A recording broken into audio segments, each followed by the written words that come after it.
పద్మలోచన సీస పద్యముల్ నీ మీద చెప్పబోనిది నయ్య చిత్తగింపు.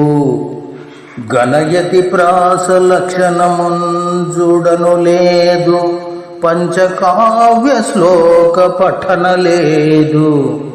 అమరకాండత్రయం బరసి చూడగలేదు, శాస్త్రీయ గ్రంథముల్ చదువలేదు. నీ కటాక్షంబుననే రచించితిన్గాని ప్రజ్ఞనాయదిగాదు ప్రస్తుతింపన్.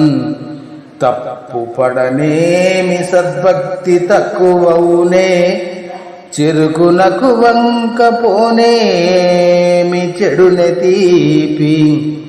భూషణ వికాస శ్రీధర్మపుర నివాస, దుష్ట సంహార నరసింహ దురిత దూరా. ఓ కమలనేత్రా, నీపై నేను సీస పద్యములు చెప్పబోని తిని స్వీకరించుము. ఘనము యతి ప్రాసా నియమములను పాటించలేదు.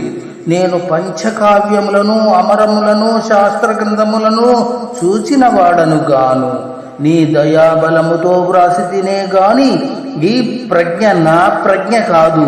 చెరుకునకు వంకర కలిగినను తీపి తరగనట్లు ఇందులో ఏమైనా తప్పులు దొరినను నా భక్తిలో మాత్రం లోపం లేదు సుమా.